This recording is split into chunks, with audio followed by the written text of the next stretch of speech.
we die, we die! If we die, we die! Husker fans, thank you for tuning in to Big Red Radio, the Husker Talk Show. I am your host, Caleb Jenneret. Next to me is my co-host, as always, Zach Jenneret. Today, we're obviously talking about the UTEP game coming up. It's finally game week. We've been gone for a while. It's been at least a couple months now since we made a video. We made our schedule prediction. We took a little bit of time off, but we're back. We're back for game week, and we're going to start doing a video a week previewing the game. It's going to be a little bit shorter because we obviously don't have a game to review from last week. But usually it's going to be, we're going to review the last game, preview the next game. We're recording this on Wednesday night, so if anything changes between now and the time you see this, that explains it. But yeah, Zach, how you doing? Good. I'm excited to get to this first game. Already got set up tickets for the Colorado game, so obviously not looking too far ahead in the future. Right. But yeah, definitely excited to get into this one. Yeah, I actually had a question before we get into it. So it's kind of been on my mind. Do you want Colorado to win tomorrow or lose tomorrow? Lose for sure. Really? Yeah, I don't think it really affects next week too much either way, because I think win or lose, I think it's going to be a close game. And so, Yeah. I don't think it affects next week actually, like, at all. I think if they were favored by like 20 or something, 25, and then went out and lost, obviously that would be a little different, but they're favored by 10 right now, which I even think is high. And so, yeah, I don't think it matters. So I definitely want them to lose because I don't like them. And so Right. definitely rooting Yeah. against them. Yeah, I mean, in general, I guess I kind of want him. I kind of want him to lose. Obviously, it would be funny to see him lose, but also like, wouldn't it be better if they were 1-0 and they were coming to Nebraska, and Nebraska was the one that got to just derail all hope for them? Yeah, but the thing is, like, this Colorado team is different than last year's Colorado team. Mhm. Obviously, the expectations and hype are just completely different. I mean, last year we didn't know after the TCU game if we were looking at a Colorado team that was going to make a run at a Pac-12 title. Ended up being like a top 15 team and have some Heisman contenders on it, or if we were looking at what ended up being, a 4-8 Colorado team that had a defense that couldn't stop anything. Now this year, I think everyone knows at best we're looking at a 7-5 Colorado team that pulls off a couple upsets in the Big 12. And at worst, we're looking at another 4-8 Colorado team that we saw last year. And so the expectations are much lower. And so if they win tomorrow, I just don't think it's not a program changing win for Nebraska either way. So I don't really care the outcome of it. Or I don't think the outcome of it really changes what people think about, if we beat them, right? Right. If North Dakota State beats them and we beat them, people are like, oh, cool, you beat Colorado. If they beat North Dakota State and then we beat them, people are like, oh, yeah, you beat Colorado. Like, it's the same either way. So, Right. Yeah, that makes sense. I'm just thinking like worst case scenario, Colorado loses North Dakota State, and then somehow Colorado beats Nebraska. yeah. That'd be a bad look. But I don't want to get into Colorado. But I don't think that's that bad because, I mean, think about if Florida State goes out and beats Clemson. Is Clemson now a bad team because Florida State lost to Georgia Tech? No, it's Right. Yeah. No, I get both sides. It was just interesting to think about. But getting to UTEP, so we're going to start with the keys to the game.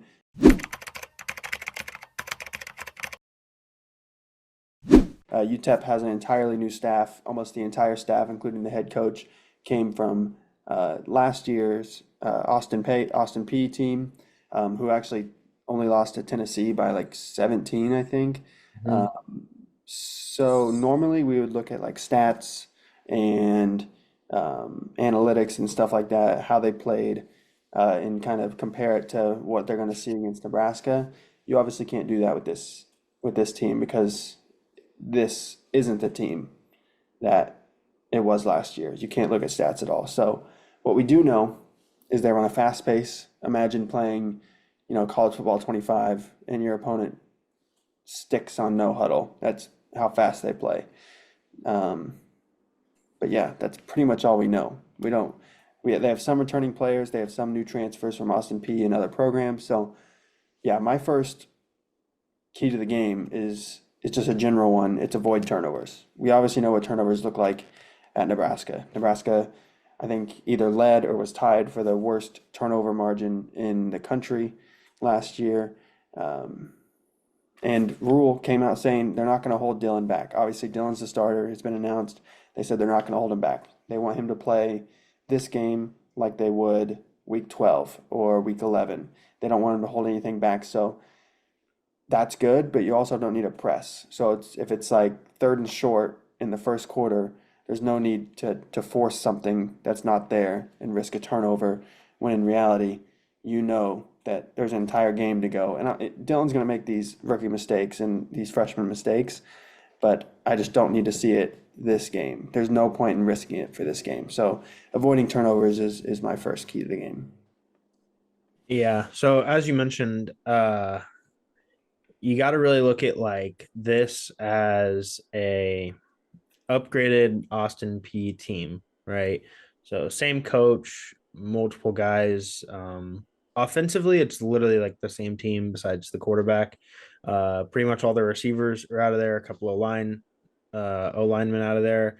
Their running back was one of the best running backs in FCS last year, and so it's like an upgraded Austin P team.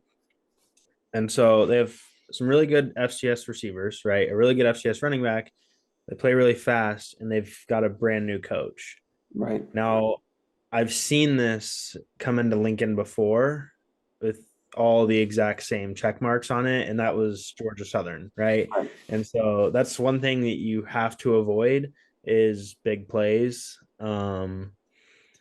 Yeah, I mean, you can't give up a lot of big plays. The good thing is none of their receivers are over 6 foot. Their running back is 5'8", maybe. And so they're much, much smaller than us, right? They don't have an Isaiah Nair, Jamal Banks, or Malachi Coleman. They don't have a Ramir Johnson or an Emmett Johnson or Dante Dowdle back in there.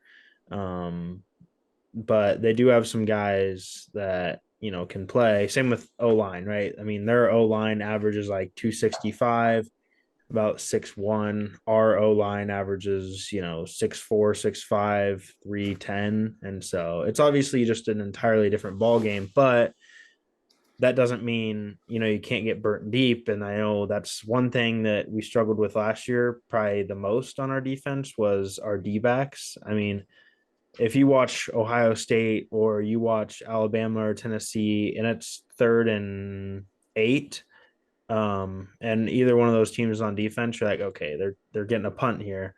But if you're watching Nebraska and it's 3rd and 8 and Nebraska's on defense, you're like, I mean, they catch one of our guys slacking out there at DB, and it's a first down. So that's one thing you got to avoid is big plays, big 3rd down conversions, things like that. When you can get off the field, you got to get off the field. Yeah, for sure. And a big reason to that, and to keep the defense fresh, is to establish the run, which is my second key to the game. Matt Rule says the top 4 running backs are going to play. We don't know who the starter is. They're just all going to play. I think it's Emmett Johnson, Ramir, Dante Dowdle, and Gabe Irvin are all listed as oars on the depth chart.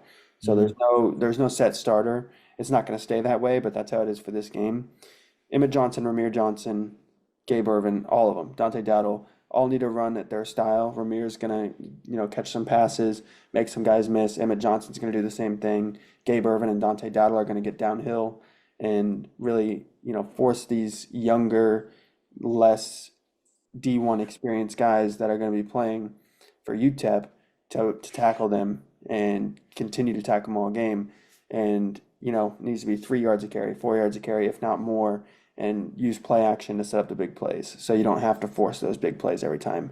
And I think first down is really important where you run the ball, now you're at 2nd and 6. Run the ball again, now you're at 3rd and 2. You can do whatever you want. Where if you run the ball on first down, you get stopped 2nd and 11. Now you kind of have to pass, throw an incompletion, you're stuck at 3rd and 11. So I think establishing the run is really important. And especially for, I don't want to look ahead, but for future games as well, you need to establish the run. I know it's not going to be, shouldn't be as much of a challenge in this game. But establishing the run, keep the defense off the field because they're going to be tired from running all that fast-paced UTEP offense. So establish the run, control the clock, keep the offense on the field as much as you can, and then obviously go down and score. So that was my second key to the game.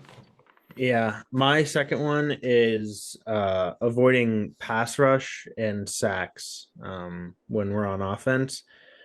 There's a DN that plays for UTEP. I forget his name, but he is legitimately like NFL caliber. It's probably the best player they have, not only on the defense but on the entire field.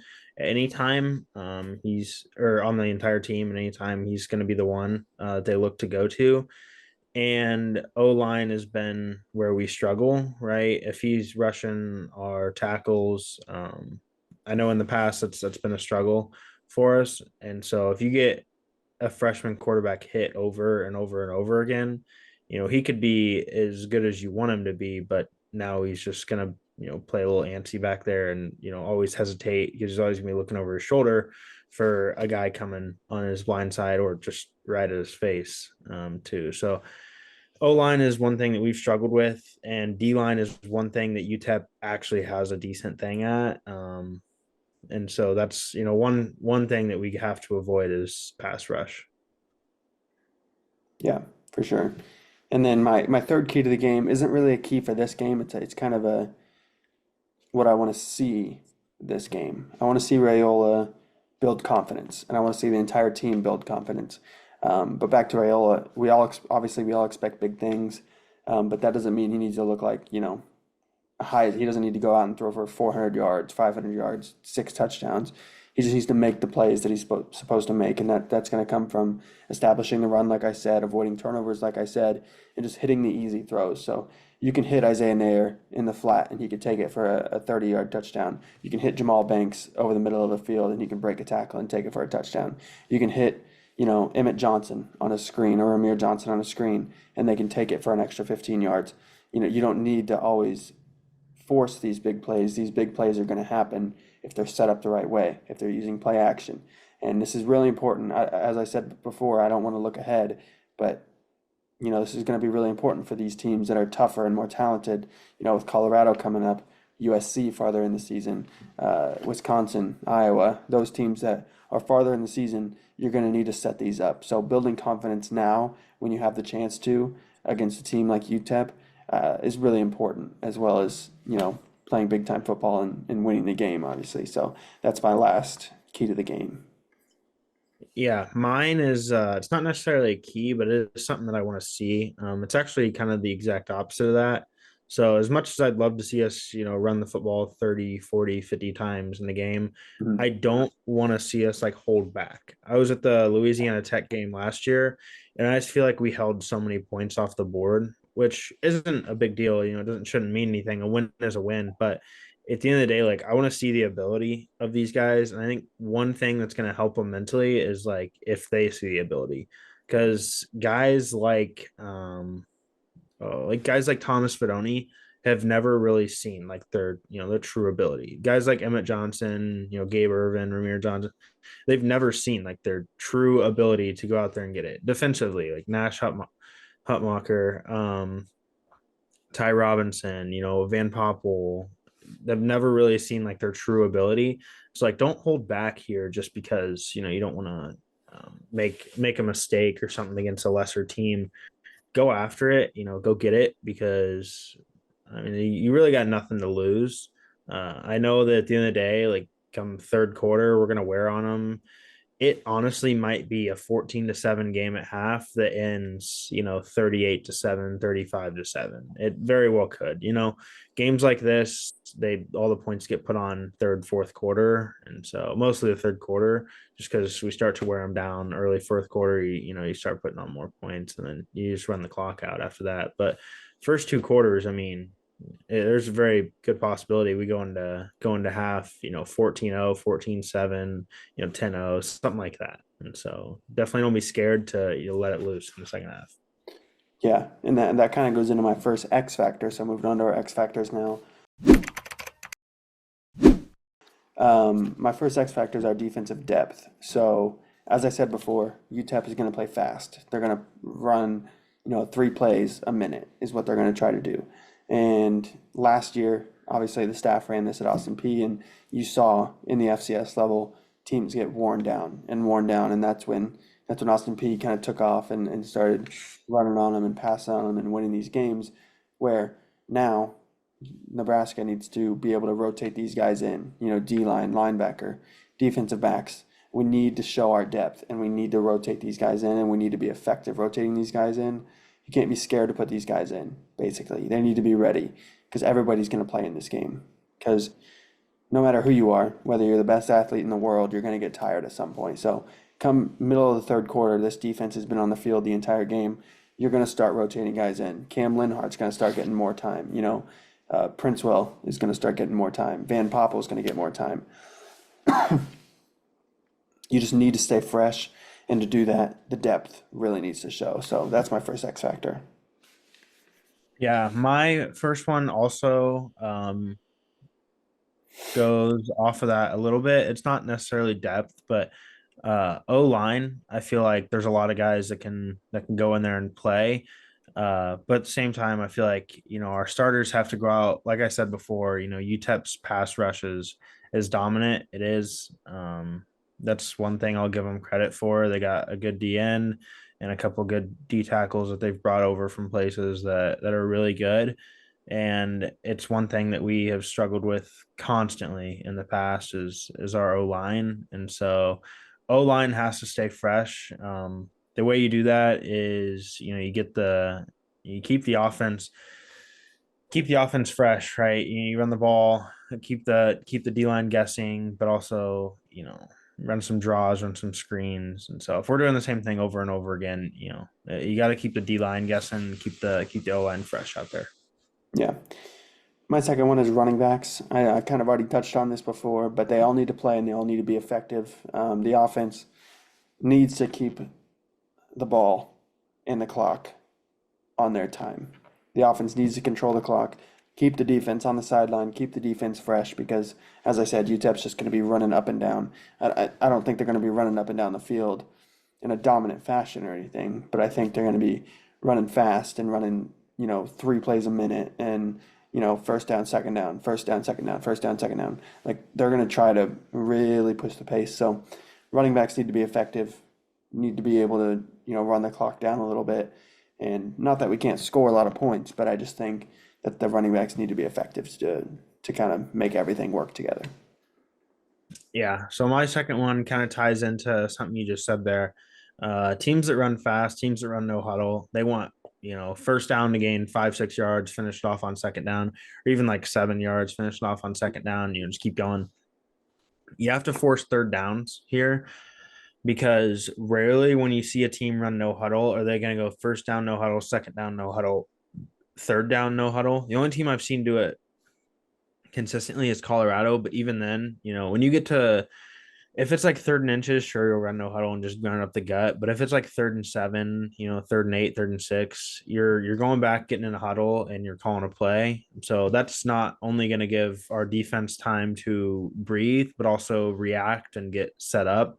And I feel very confident with our pass rush, our D backs, and our linebackers that on a anywhere from 3rd and 6 to 3rd and 10, we're getting off the field every time. And that's how you slow those teams down, is by getting them to multiple third downs. Because if you let them go first, second, then they'll go all the way down the field on you. Yeah, for sure. And then my last one is kind of the last position battle that we still have going.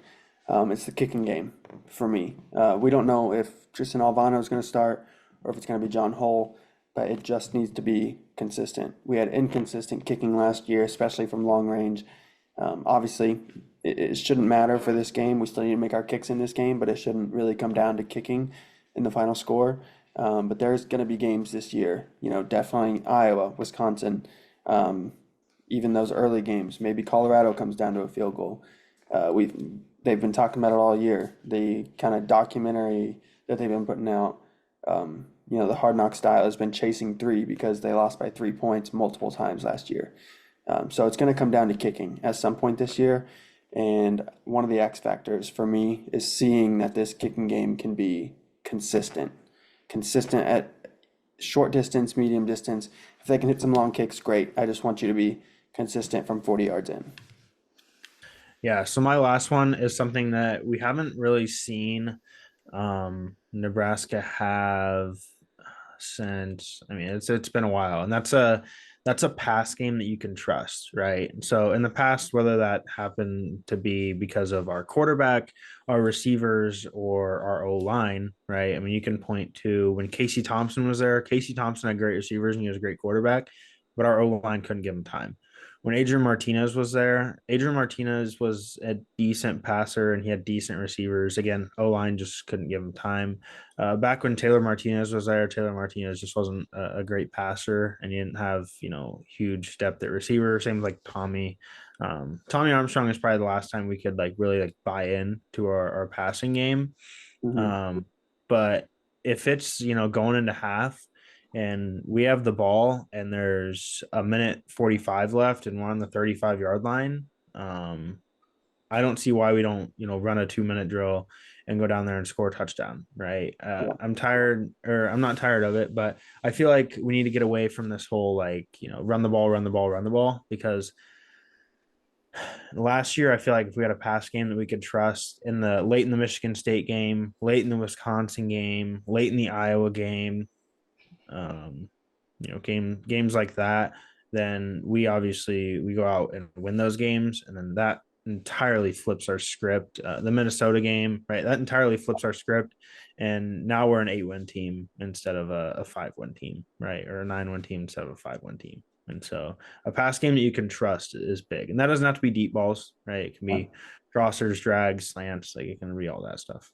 Yeah, for sure. And before we get into our score predictions, just want to make sure, leave a like, subscribe, follow us on socials, Twitter, Instagram, TikTok, and Facebook. All extra content's going to be over there. But now getting into our score predictions. Vegas has this line at 27.5 in favor of Nebraska, so about a 4-touchdown game, and the over-under is 49. So Vegas is thinking it's going to be like a 38-10 kind of game. I believe that the game is going to be lower scoring than that. I think Matt Rule knows that controlling the clock is really important. I do think Nebraska covers the spread, but 31-3 is my prediction. A 28-point win, just barely covering that spread, but I think Nebraska dominates on both sides of the ball. I think I could definitely see Nebraska being up, 21-3 at the half, and then second half just completely running out the clock, scoring a touchdown, kicking a field goal, maybe letting up a field goal, depending on when that happens. But I just think the offense and the defense really thrive in this one. Yeah, so I'm thinking a score close to that. Mine was 35-7. I do think we let up a touchdown probably second half, late third quarter. Maybe we're getting sloppy, we get lazy out there. Things happen like that. I think we're going into half up, whether that's 14-0, 21-0, whatever it may be. Also thinking, second half we start to run a whole lot more, score a couple touchdowns, let one up, cool. Last half of the fourth quarter, no one's going to want to watch. It's going to be, chew clock here and chew clock there. Yeah, for sure. So that's all we have for the UTEP preview. Make sure you check back next week. We'll be back with a UTEP. We're going to review the game from UTEP, and we're going to do a big deep dive into the Colorado game. Make sure you check out our other things. We're going to do Bet the Mortgage again. We did pretty well last year. Make sure you check that out. That'll be on our TikTok and YouTube as well, and our Instagram. Zach, you got anything else? Nope, I don't think so. All right, so make sure you follow us, subscribe, leave a like. But without further ado, go Big Red.